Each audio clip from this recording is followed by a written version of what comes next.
গুলশান নামটি শুনলেই চোখে ভেসে ওঠে বড় বড় দালান আর এলিট শ্রেণীর মানুষদের ছবি।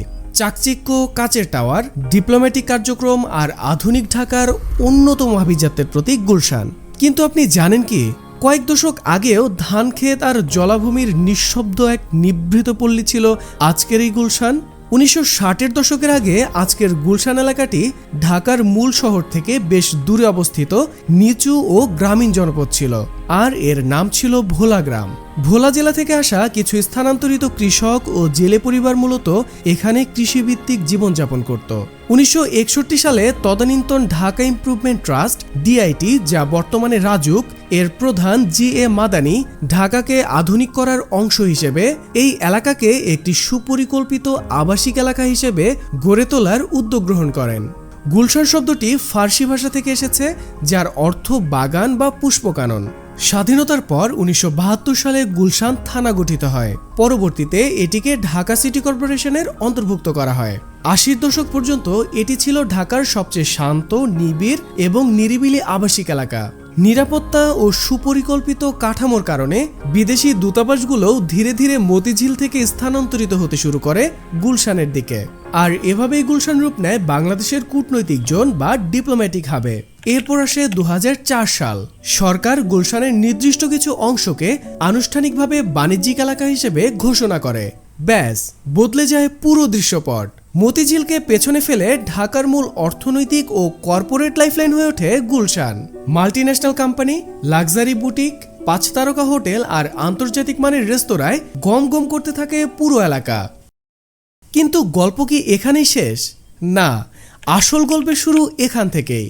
চলুন এবার একটু নজর দেই ঢাকার গুলশান এভিনিউতে অবস্থিত সিম্পল ট্রি আনারকলির দিকে। এটি রিয়েল এস্টেট ডেভেলপার প্রতিষ্ঠান সিম্পল ট্রি ডেভেলপমেন্ট লিমিটেডের একটি অন্যতম ফ্ল্যাগশিপ প্রজেক্ট। প্রজেক্টটি তো তারা কমপ্লিট করেছেন বিরাট আয়োজনে, কিন্তু এই সিম্পল ট্রি আনারকলি যে জমিতে নির্মিত, সেই জমির মালিককে কি তারা একবারও খোঁজ করে দেখেছেন? নাকি জোর যার মুল্লুক তার এই নীতিতেই তারা বিল্ডিং নির্মাণ করেছেন? চলুন সমস্ত লিগ্যাল ডকুমেন্টস ও প্রমাণ সহ জমির মালিকানা চেক করি। 1960 সালে অ্যাডভোকেট কে.এম. সাদিকুর রহমান এই জমিটি কেনেন। প্রথমেই জেনে নেই অ্যাডভোকেট কে.এম. সাদিকুর রহমান আসলে কে ছিলেন। Advocate KM. সাদিকুর রহমান ছিলেন বাংলাদেশের একজন স্বনামধন্য ও বিশিষ্ট ইনকাম ট্যাক্স লয়ার। তিনি ছিলেন একজন বিশিষ্ট সমাজসেবক, বরেণ্য আইনজীবী, সাংস্কৃতিক কর্মী, দানবীর এবং শিল্পপতি। তিনি বাংলাদেশের জাহাজ শিল্পের ও বিভিন্ন বহুজাতিক শিল্পের পথিকৃৎ ছিলেন। তিনি গড়ে তুলেছিলেন বাংলাদেশের প্রথম স্টিলের তৈরি আধুনিক জাহাজ শিল্প কারখানা হাই স্পিড নেভিগেশন কোম্পানি।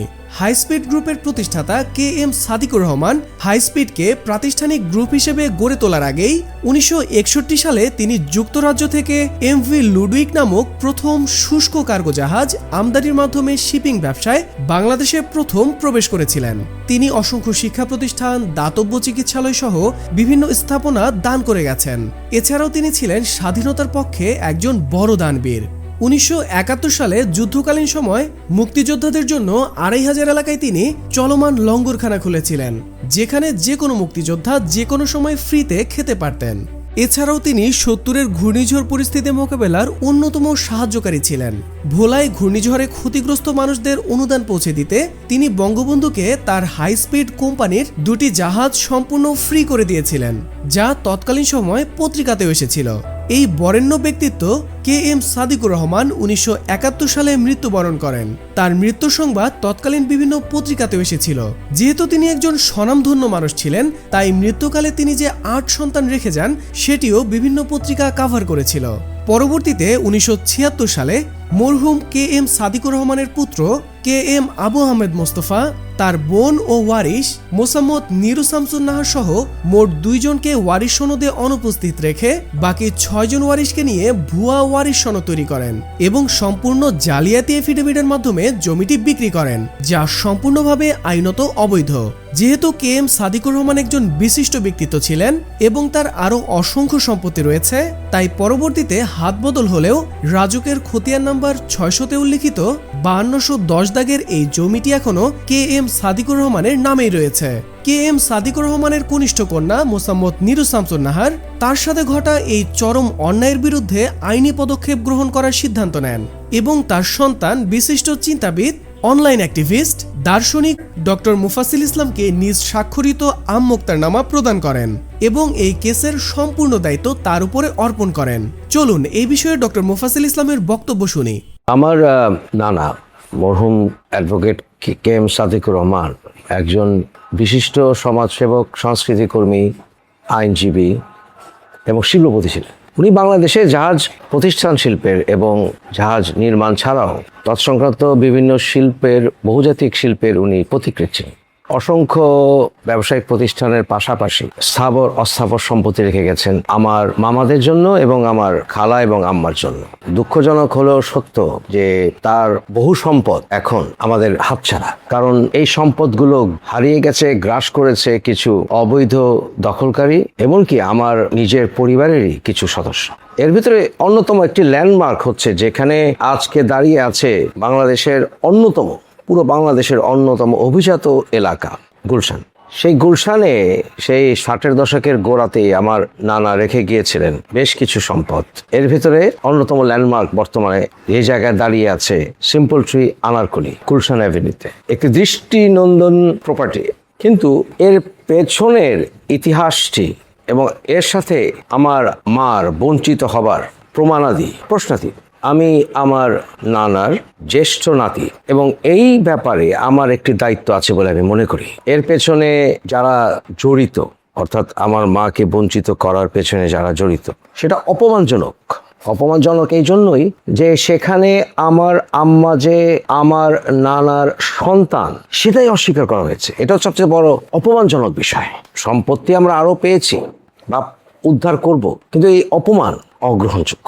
আমি অদ্যবধি সিম্পল ট্রি যে যারা কনস্ট্রাকশন কোম্পানি, রিয়েল এস্টেট ব্যবসা করেন, ওনারা এখন পর্যন্ত সুনামের সাথেই করে এসছেন বলে আমি জানি। এবং এছাড়া সিম্পল ট্রির যাদের কাছ থেকে কিনেছেন বা যাদের সাথে চুক্তিতে গেছেন, যার কারণে আমার নানার গুলশানস্থ এই সম্পদের উপরে, এই ভূমির উপরে দাঁড়িয়েছে সিম্পল ট্রি, তার কোনো ভিত্তি আদৌ আছে কিনা সেটাই আমি বলবো সবাইকে যাচাই বাছাই করে দেখতে। আমি অবাক হয়েছি যে 1976 সালে, অর্থাৎ আজ থেকে 50 বছর আগে, আমার বড় মামা অ্যাডভোকেট আবু মোস্তফা, উনি কিভাবে জাস্ট সিম্পলি এভিডেভিটের মাধ্যমে, যেখানে আমার আম্মার কোনো সই নাই, আম্মা যে তাদের বোন এটার স্বীকৃতি নাই, সেখানে আমার সবচেয়ে ছোট মামার নাম নাই, সেখানে আরো অনেক ঝামেলা আছে অন্যদের ক্ষেত্রে, তো সেগুলোকে উচ্চ রেখেই উইদাউট মিউটেশন এই জমিটি বিক্রি করা হয়েছিল একজনের কাছে, সুজা সাহেবের কাছে।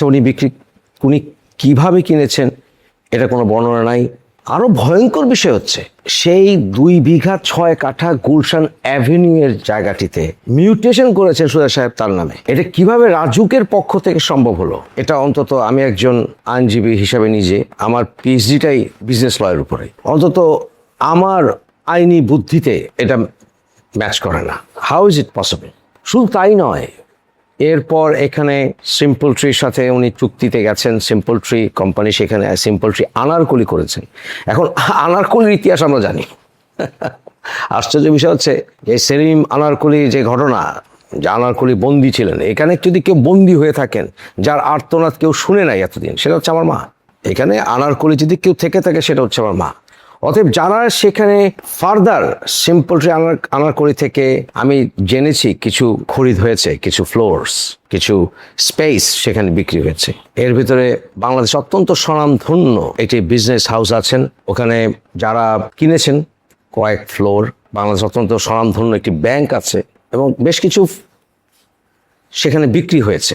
সেখানে কিভাবে ওনারা এখান থেকে কিনলেন আমার কাছে মেক সেন্স করে না, কারণ আমার নানা কোনো অজ্ঞাতনামা ব্যক্তি ছিলেন না।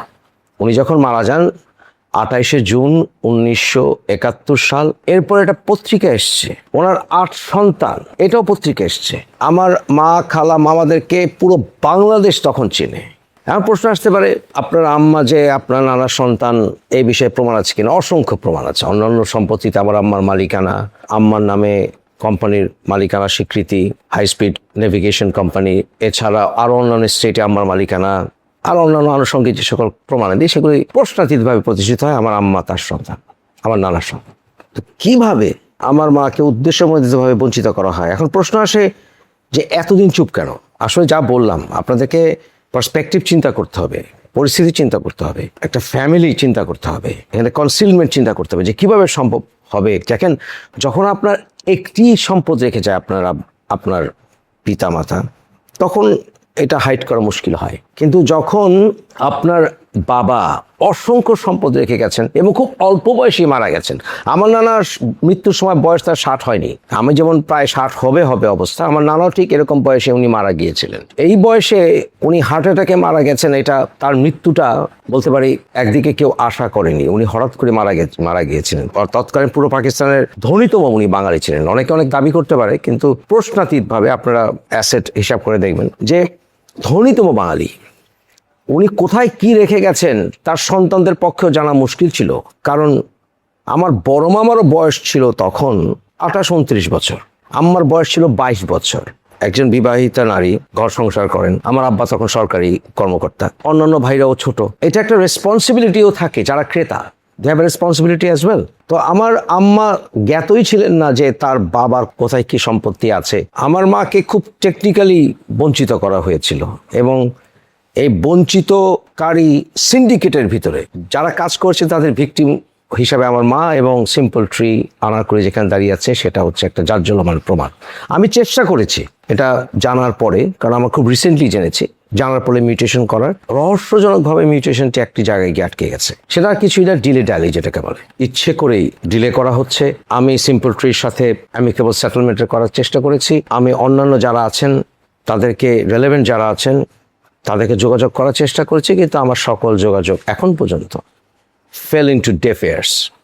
অতএব আমি যেহেতু মনে করি একজন লয়ার হিসেবে বাংলাদেশে আইন নিজের গতিতে চলা খুব মুশকিল, তাই আমি বলবো যারা আমার এই কথাগুলো শুনছেন যে নিজেরা প্রয়োজনে সাংবাদিক, মানবাধিকার কর্মী যারাই আছেন, বিশেষ করে যারা মেয়েদের সম্পত্তিতে অধিকারের জন্য সংগ্রাম করছেন আমার মতো, আমি মনে করি বাংলাদেশে যারাই এইভাবে রেলেভেন্ট তারা নিজেরাই একটু অনুসন্ধান করে দেখেন।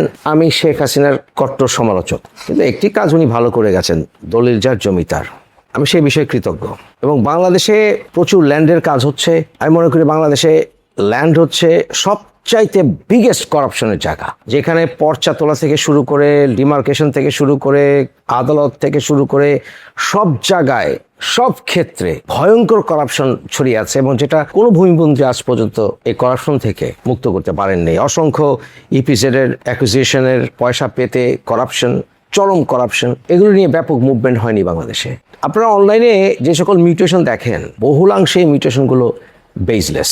কারণ হচ্ছে এদের একটা বিরাট পরিমাণ বোনদের বঞ্চিত করে সম্পত্তি গ্রাস করা হয়েছে। বোনদের অর্ধেক এত দূরের কথা, বঞ্চিত করা হচ্ছে। তাই শুধু আমার মার এই সংগ্রাম বা আমার মার জন্য এই সংগ্রাম শুধুমাত্র যে আমার মার জন্য তা নয়, এটা হচ্ছে বোনদের অধিকার বঞ্চিত করার বিরুদ্ধে একটি সংগ্রাম। যত আগেই আপনার মা বঞ্চিত হয়ে থাকুক, আপনি তা পুনরুদ্ধার করুন, আমার মতো সংগ্রামে নামুন, আমার সাথে দাঁড়ান আপনারা। এবং বোনদেরকে বঞ্চিত করার প্রক্রিয়ায় আমি বোনদেরকেও বলবো, মাদেরকে বলবো, আপনাদের অধিকার নাই আপনার সন্তানদেরকে ভাইদের কারণে তাদের ওয়ারিশ থেকে বঞ্চিত করার। এই অধিকার আপনাদেরও নাই। আল্লাহ আপনাদেরকে সে অধিকার দেয়নি যে আপনার ভাইরা আপনাদেরকে মাথায় হাত বুলালো বা কোনো কিছু করলো, সম্পত্তি গ্রাস করে ফেললো। অতএব আমি সবাইকে বলবো এই বিষয়গুলো গবেষণা করুন। আমি সিম্পল ট্রি অথরিটিজ, সোজা সাহেবের সন্তানদের যারা ওয়ারিশ বেঁচে আছেন, যারা সেখানে অবৈধভাবে কিনেছেন, দখলে আছেন, সবাইকে বলবো সবচেয়ে প্রথম দাবি হচ্ছে আমার মায়ের যে অংশ, যেটা আপনারা এতদিন দখল করেছেন এবং ভোগ দখল করেছেন